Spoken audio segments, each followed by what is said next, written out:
Commander Keen is a classic from the shareware era of DOS games. Even 30 years after its release, it's still well remembered and loved by many. In total, Keen went on to star in a series of 8 games over his lifespan. But Commander Keen was also a very pivotal game. The very first game to feature seamless smooth scrolling on IBM-compatible computers. In the mid-1980s, whilst console gamers were enjoying Super Mario Bros., PC gamers were playing games like Dangerous Dave. Dangerous Dave was released the same year that Super Mario Bros. 3 was released for the Famicom Disk System. Dangerous Dave was a platforming game developed by John Romero, and probably the closest we were going to get to Mario on the PC at that time. Just like Mario, Dave can run and jump, collect treasure, and travel through pipes. Nowadays, Dangerous Dave isn't much to look at, but he did go on to star in a very important game. Smooth scrolling is pretty much a given in the modern era of gaming, but in the early 90s, it was still a significant challenge to get this working on a PC. In the early 90s, both John Romero and John Carmack were employees of Softdisk, and one day, Carmack stayed late at the office to work on something special.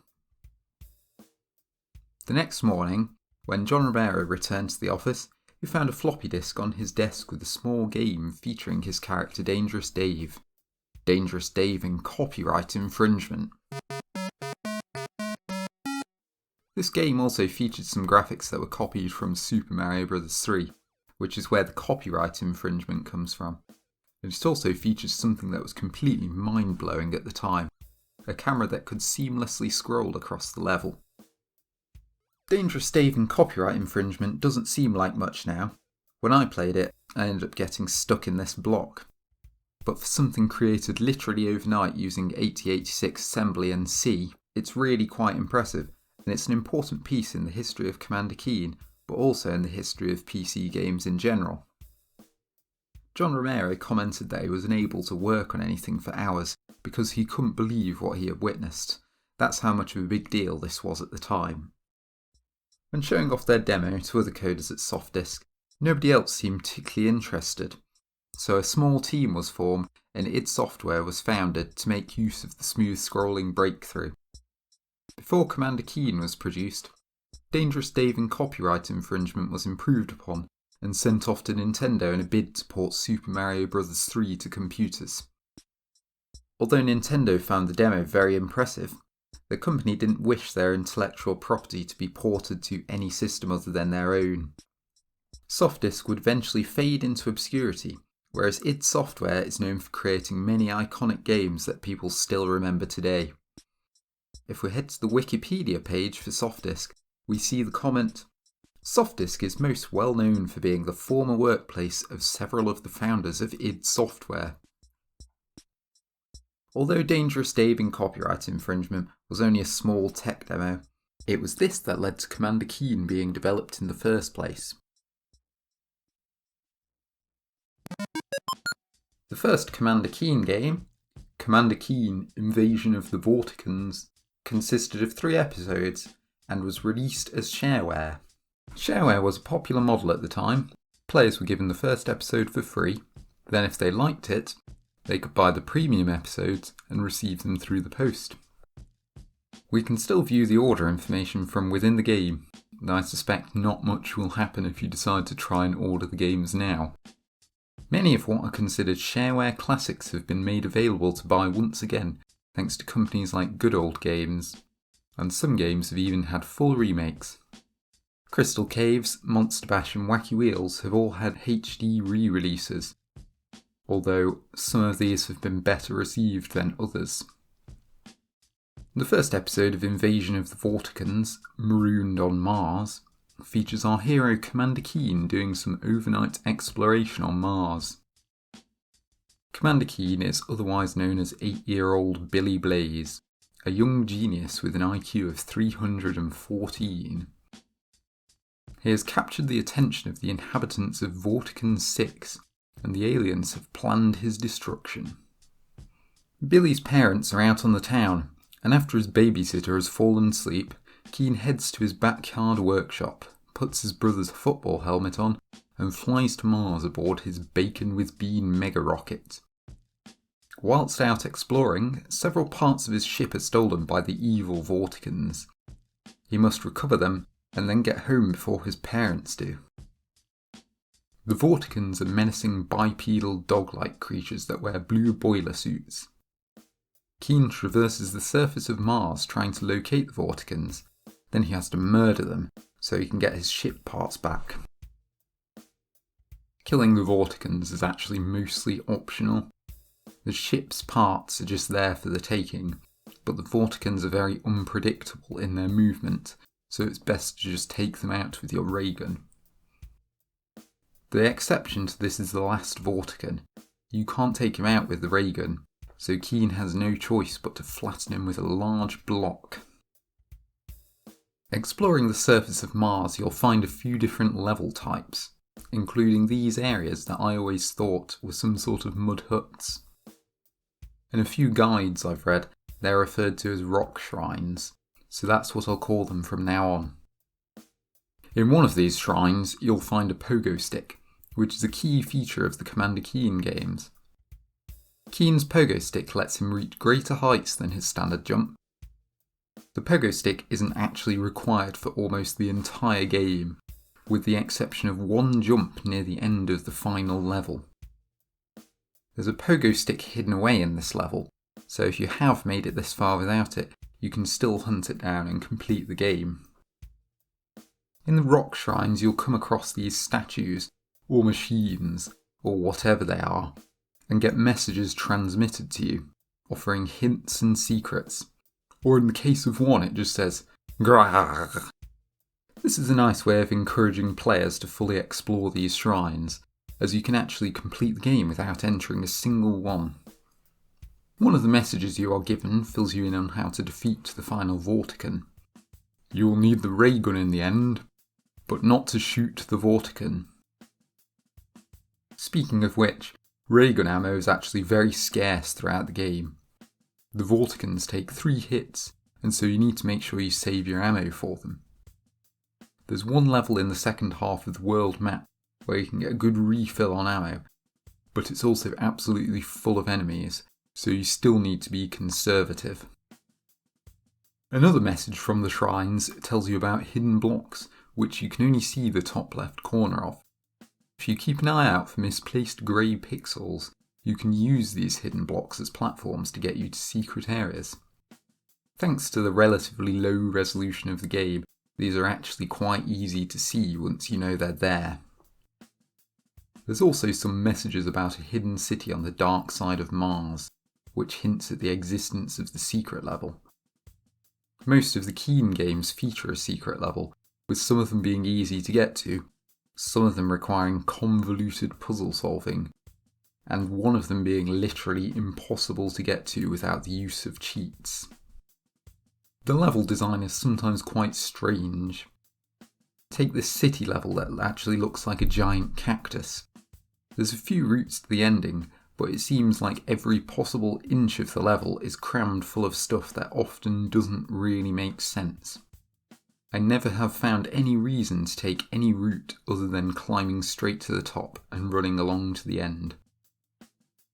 Perhaps this is for people going for high scores to collect as many points as possible.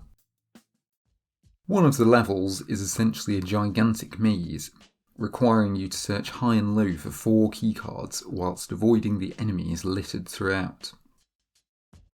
If you search the level thoroughly, you'll find an area underneath the level.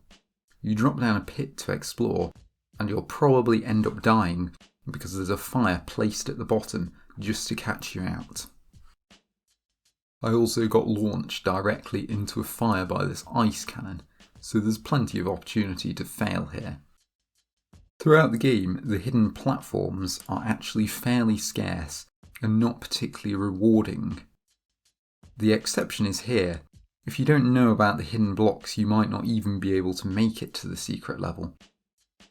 But you can use the hidden blocks to jump over this tall wall and make your way to the very edge of the level, where you'll find a teleporter to take you to the secret area on Mars. This is where the hidden city is located. In this level you'll find yet more strange level design, The secret level is just a confusing maze with no clear path to get through. There's some very difficult jumps which require you to creep to the edge of a platform and jump just right.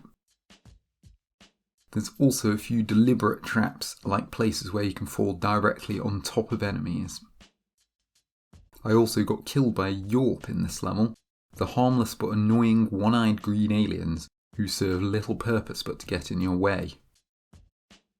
After Keen has collected his ship parts and crushed the final Vorticon to death, he can head back home, and Billy Blazer's parents will be none the wiser. They wouldn't have known Keen had been to Mars at all if he hadn't decided to bring an alien back home with him. Although his mum initially freaks out over it, she seems remarkably calm, and we will see Keen's York make a reappearance in the following games.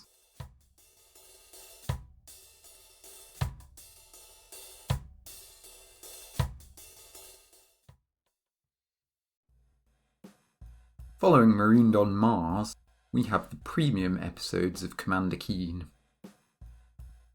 I never played any of the full-priced games until recently, but even so, I think id Software went on to make some other games that ended up being quite successful without my support. As a child, once I'd exhausted the free episodes of Commander Keen, I asked my dad if he could get me some more Keen games. He did get me one extra Commander Keen game that I could never find any information about until recently. All I remember about it was trying to jump over a woolly mammoth, which was literally the first obstacle in the game, and I was never able to make it past. Recently I've been reading Shikadi Wiki for some Commander Keen lore. It's probably the best resource for Commander Keen information around. They actually have a huge archive of fan games on there, all perfectly preserved. It's honestly surprising that anyone would dedicate all this effort to keeping fan games hosted somewhere. But here they are, ranging from 1993 onwards, with additional information including how to get them running and what game engine they were made with. Scrolling through, I found the mysterious game I was looking for. Commander Keen In Time Episode 1, Lost in Time. There were no further episodes after this. It was made in Click and Create long ago and isn't very stable on modern operating systems. It requires this Click and Create DLL to run, which took me a long time to get working correctly, because for some reason it's spelt incorrectly. Finally, when I got to play this mysterious game, I found that there's not much to be excited about. I can finally make it past that woolly mammoth now. I got to level 2, and then the game crashed. There's a lot of fan games on here to look through, including a Commander Keen text adventure, CK Saga Episode 1, The Palace of King Yarkoid. We could also play Goodbye Monkey Island Parts 1 to 6, Silly Keen, Mortimer McMyers Stress Reliever, or The Worst Keen Fan Game Ever.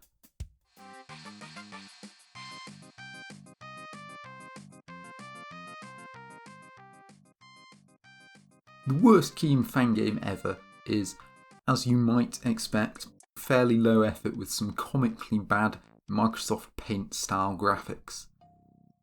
There's an included README with a story in it.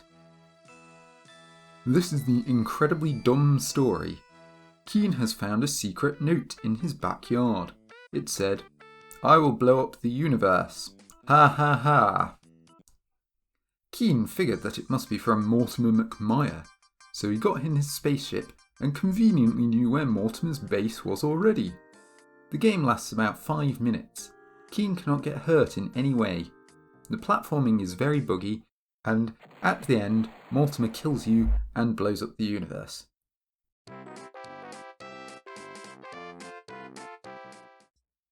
More interestingly, someone recently started working on a remaster of the games. Although the developer hasn't posted any updates for the game since February 2020, so I think this project has now been abandoned. We can still play it at least, and the first 3 games have been added. In this universe, Keen likes to read the works of Immanuel Kant, and Pepsi have started exporting to Mars. The game is far from finished. There's still a lot of placeholder graphics, and the mix of HD drawings and pixel art looks quite strange. But the README explains this is considered a beta, and graphics will be replaced eventually, although we may be waiting a while. The remaster was started in response to an announcement trailer for a new Commander Keen game from Bethesda Softworks. Instead of the side-scrolling platformer action we know and love, we were going to be given a mobile game that didn't look particularly inspiring to any long-time fans. This was announced after almost 20 years of no Commander Keen games or news whatsoever. To say fans were disappointed is an understatement. The new game's announcement trailer seems to show that our hero Billy Blaze is all grown up and married, with 2 children, Billy and his sister, who is also called Billy. There was a fairly negative reception to this, so I suspect that the project was quietly scrapped. The link in the description of the announcement trailer doesn't even lead to anything related anymore, and all the social media pages have been removed. We can trawl the Internet Archive to find some short snapshots of gameplay, but nothing else. The announcement trailer is the only evidence we have left that this ever even happened.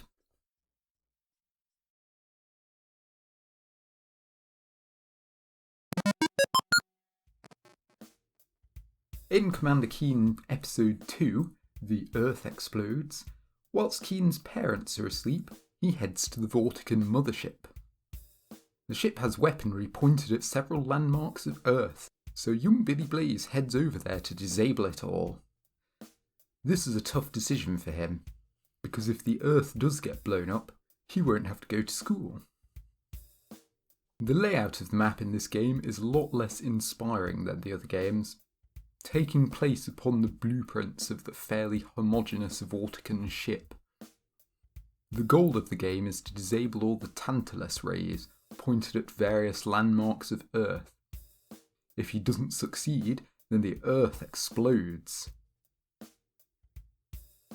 The game as a whole is fairly similar to the previous game, with a few new added mechanics. Keen can trigger levers and switches which may cause something to happen, like a bridge extending or toggling the lights. Switching the lights off seems to only make it more difficult to see at first, but the Vorticons won't jump with the lights off, so it makes dealing with some of the tougher enemies much easier. This game also has a few puzzles. For example, in this level, we have to release these creatures called scrubs, who walk all over the walls, and then we can hitch a ride up this pipe with them. There's also a level where we have to switch off the lights to make it past this otherwise tricky section full of Vorticon commanders. The naive player new to this will probably accidentally launch the Tantalus rays at the Earth by hitting a lever. To disable the Tantalus rays, we have to shoot the glass dome above them. To get that high, it requires you to jump using the pogo stick. This game only has 2 buttons, and the button to get out your pogo stick is the same as the button to pull levers and press buttons. This situation is pretty much guaranteed to happen at least once. As the Earth is destroyed, everything Keen knows and loves is vaporised. He'll never see his family again. His parents are dead. His pet Yorp has been disintegrated. He no longer has a home. He's alone on an alien warship, probably the last human around, with nowhere to go. In this devastating moment, Keen only has one thing to say. Oops. As it only takes one blast from a single ray to destroy the entire planet, it's quite strange that there's so many rays pointed at Earth. And what are the Vorticons even waiting for? Keen has plenty of time to run around and destroy all of them. They're ready to launch at the pull of a lever, and nobody does anything. Amusingly, we don't actually have to destroy the Tantalus rays at all. Merely standing on top of them counts as destroying them. This begs the question, what happens if you skip destroying them? Well, there is one level where you're able to skip destroying the ray, but nothing interesting happens. It just means you can't re-enter the level and the game is left in a state where it can't be beaten anymore.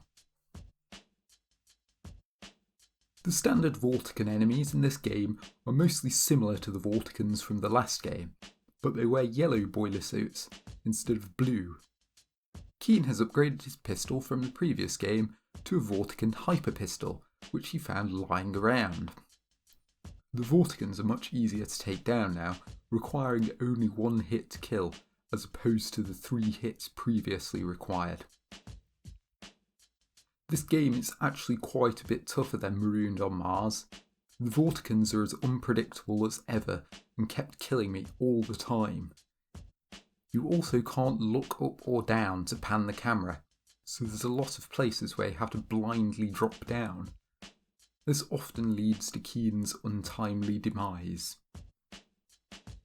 The Tantalus rays are guarded by Vorticon commanders, who are much tougher than the regular Vorticons. Like their less threatening counterparts, they're also very erratic, but they also have their own hyper pistols to fight back. If possible, you should face them with the lights off, as they can't jump without good lighting. They often end up getting stuck uselessly in a hole, and thus unable to harm you. Often there's several commanders guarding the rays, which means there's partly some strategy to approaching it, but also partly pure blind luck.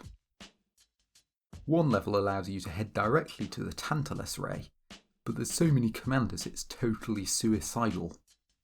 Fortunately, there's another long route that allows you to go to the back of the ray and take it out from there. There's some other enemies added to the mix, including the Vorticon youths. They're similar to the one-eyed Yorps from the previous game. Totally harmless, but very annoying. The youths run and jump around like crazy, and if Keen is hit by one, he'll fall over and be temporarily stunned. This game is one of the few in the series which doesn't have a secret level. Hunting down the secret levels is one of my favourite features of the series, so it's a shame it's foregone for this game. Even so, there's still a few secrets tucked away.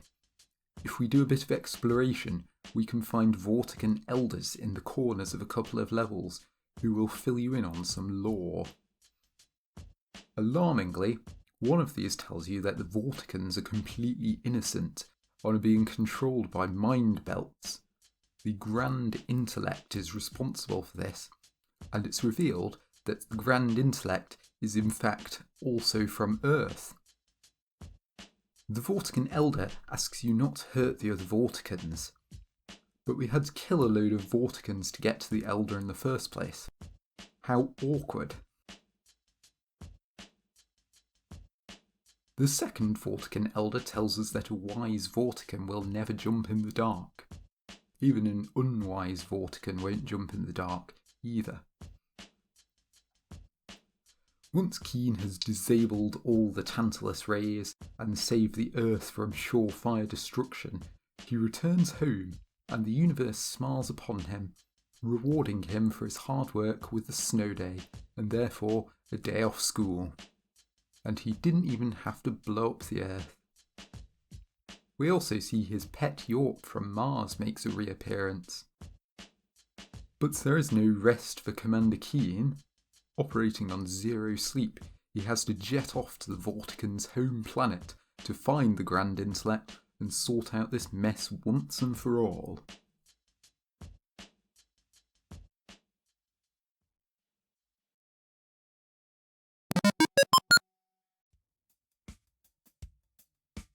The final game in the Invasion of the Vorticons series is Episode 3, Keen Must Die.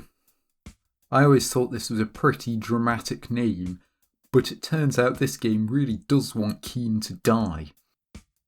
The difficulty increases through the roof. Besides that, we'll finally get some answers. Who is the Grand Intellect? Why would a fellow Earth inhabitant want to destroy the Earth? Why does he seem to specifically hate Billy Blaze? The Vorticons' home planet, Vorticon 6, is much like Mars, except it's purple and has some bodies of water in it. It features a confusing maze of teleporters, so you have to work out the proper route to the end of the game. But it's so easy to get lost. There's also one island that looks suspiciously like a penis. Planet Vorticon 6 features apartment blocks, Vorticon families, and other features of Vorticon life, such as balls and jacks that fly around at incredibly high speeds, and also Vorticon bathrooms. It was important to let us know that Vorticons also need to answer the call of nature. In the previous game, we found out that the Vorticons are innocent creatures being controlled by mind belts, so perhaps we should be mindful of that and not kill them. Well, we're out of luck, really, because they're absolutely everywhere, and they're worse than ever. The amount of enemy spam in this game is insane.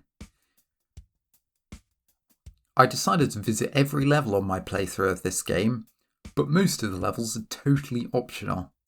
There's actually only 2 required levels to reach the end of the game, which is only a small fraction of the 16 levels you're able to visit. You can beat this game in less than 2 minutes. Of the 9 entries for this game on speedrun.com, 4 of them are below 2 minutes, with a 5th submission being 2 minutes and 222 milliseconds. Even the slowest time on the leaderboard is less than 3 minutes. So if you want a free top 10 speedrunning time, you just have to beat this game. This game doesn't just prove a frustrating experience because of the amount of enemies around to kill you. There's also baby Vorticons, who do not kill you. The baby Vorticons, instead, race around at high speeds, knocking Keen over. These things can get you trapped, with Keen constantly being stunned and re-stunned, unable to escape from the endless cycle. They're much like the Vorticon youths from The Earth Explodes, but somehow even worse and even more abundant. I found this game really hard. Keen is a one-hit wonder, so one mistake and he's dead, sent back to the world map. There's no checkpoints or anything like that. This actually makes the live system somewhat redundant.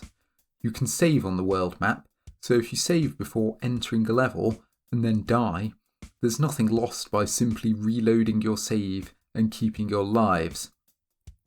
I would barely be able to beat a single level without using this. That's not much of a saving grace though. I may have visited every level, but I couldn't face finishing them.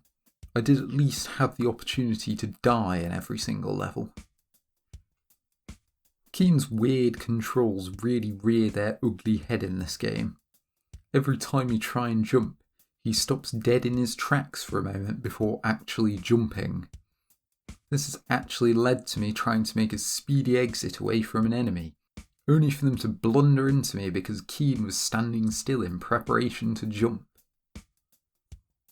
Using your pogo stick is the same, with Keen momentarily pausing before executing a jump.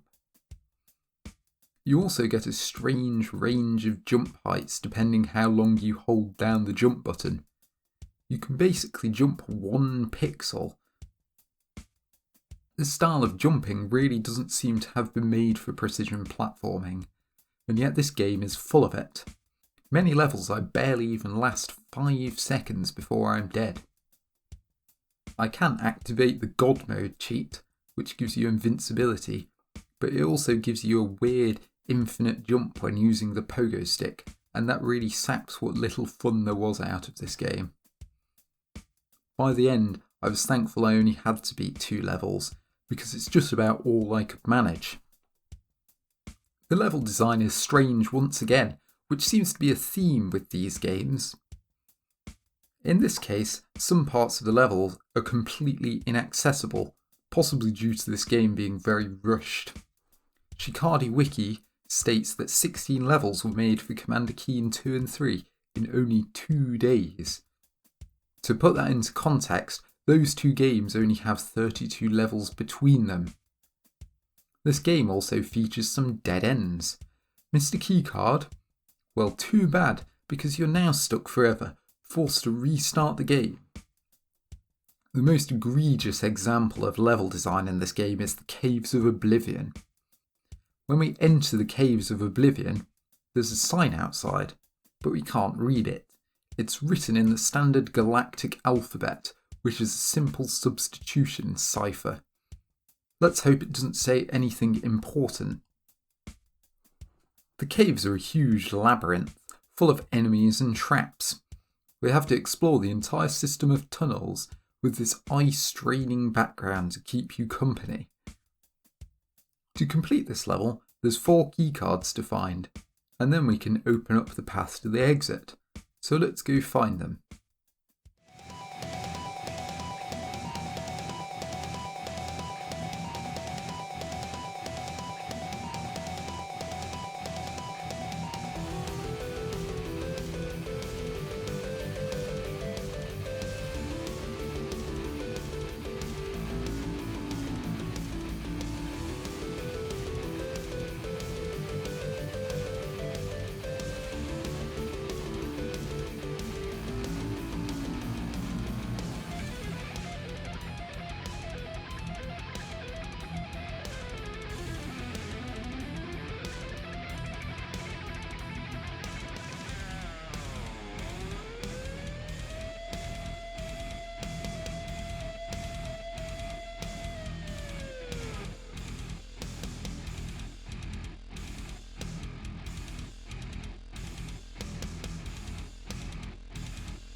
This level is basically a homogeneous maze, so it's very hard to get your bearings. I died numerous times trying to find the keycards. Some of these jumps are literally pixel perfect jumps. 1 pixel too high and Key bonks his head on a spike and dies. When I did get this keycard, I ran out of ammo. Since ammo is so scarce in this level as well, I was pretty much stuck at this point. And then I died. So I couldn't do it. I couldn't get all the keycards in one go. But I happen to know that this is all pointless. A player back in the early 90s, however, would have no idea. There's nothing really in this level, a few stuffed toy Vorticons ninjas for some points, and that's about it. There's so many enemies and barely a single piece of ammo to pick up. Mostly it's just stuff to kill you, including deadly spikes, these stupid balls from the Vorticon game of jacks which try and carefully guide you into the spikes and otherwise generally get in your way, and ninja Vorticons, which are the most fearsome and unpredictable enemy in the game. Once we have all the keycards, we need to find the level end, behind all the keycard doors. And we can't get to it. There's a 1 block gap that we need to get through to access the end of the level, and that's where our attempt of completing this level ends. Even if we could make it through, there's spikes in the way of the exit blocking our path. Why are these here? Was this level all just a joke? This level is just cruel. The majority of the level only exists to trick the players unaware of the alternative exit. Keen Must Die actually had a few changes made during a patch to fix some broken level design, but for some reason making the seemingly legitimate exit of the Caves of Oblivion actually accessible wasn't in their fixes. This makes me think that making the level impossible really was a deliberate choice. However, some of the other levels also have inaccessible areas that were never fixed, so maybe the development team just moved on to other games. If we had been able to translate the sign from the standard galactic alphabet, we would find that this sign says, "Go up." To beat the level, we go up over the caves and can be finished in around 30 seconds. By some cruel irony, There's a nice big stash of ammo to pick up here, and yet there's no enemies to deal with. There's a theory going around that this is a design choice, since the game's story mentions the impossible Caves of Oblivion. This level is not confirmed to be named the Caves of Oblivion. The name is taken from the story, and players have connected the dots themselves. The standard galactic alphabet translations are hidden in the secret level of this game. We have to wait around for a long time to take a ride on the sea monster Messi, and she will take us to a secret island, which lets us access the secret level. If we head above this level, we find a classroom with all the translations available. To add some insult to injury, we actually need to beat the Caves of Oblivion before we're able to visit the full translation, so we're unable to legitimately translate the go up sign as intended until later.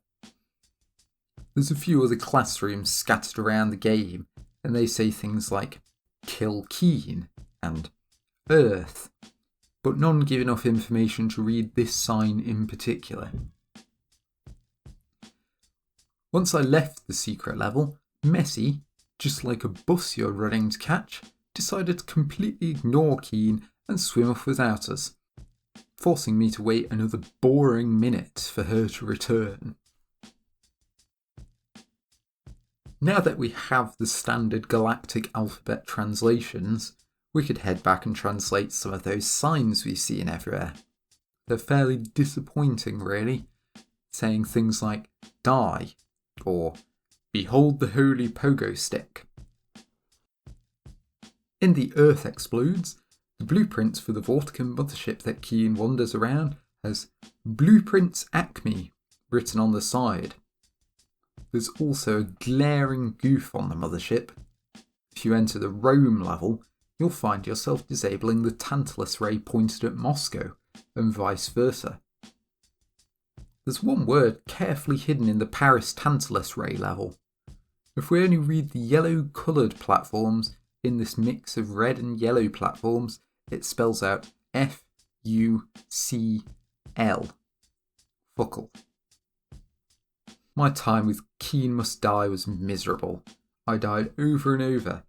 Even the first 2 levels killed me several times. I entered the 3rd level, died several more times, and then got to the end, only to find I needed a green keycard and was locked in, requiring me to restart the entire game. Most of the levels I just gave up. They're all long, full of way too many enemies and deliberate traps to catch you out, such as blindly jumping down a hole only to find spikes or a bottomless pit. This is the 2nd time I've played this game, and my bad memories of it had started to fade, but it all came flooding back to me when I tried and failed over and over to complete these levels, just so I could make the most of the game. This is, in my opinion, the lowest point for the Keen series, with the exception of the mobile game announcement, of course. Although I was disappointed in the final game in this trilogy, I should acknowledge that these games were made in an incredibly small time frame by a very small team. Only 3 people, John Romero, John Carmack and Tom Hall, worked on this game, with Adrian Carmack later joining to do art touch-ups towards the end. All 3 games were completed in only 3 months, whilst everyone was still working at their day jobs at Softdisk. And unlike today, where we can load up our favourite game engine and start poking around, these games were built using only C and 8086 assembly. In spite of all this, better things are ahead for the Commander Keen series. At the end of Keen Must Die, we find the mastermind behind the Vorticon mind belts, and the grand intellect is none other than Mortimer McMire, another child genius with an IQ of 315, outsmarting Keen by 1 single IQ point. He's the same villain that features in the worst Keen fan game ever. There's a short boss fight where we have to blow up Mortimer's mangling machine, We'll do this by shooting out the hearts, all the while avoiding the fire of the enemies. After Mortimer literally explodes, we get awarded the Big V award from King Vorticon. It's a good thing we didn't accidentally kill him. Keen can finally go home and sleep without having to worry about any more intergalactic disasters. Thank you for watching. Remember to drop me a like and a comment if you enjoyed the video, and subscribe if you're new here so you can get notified when I make part 2 of this video. In part 2 I'll be talking about the next era of Keen games, from the elusive Keen Dreams through to the Goodbye Galaxy games.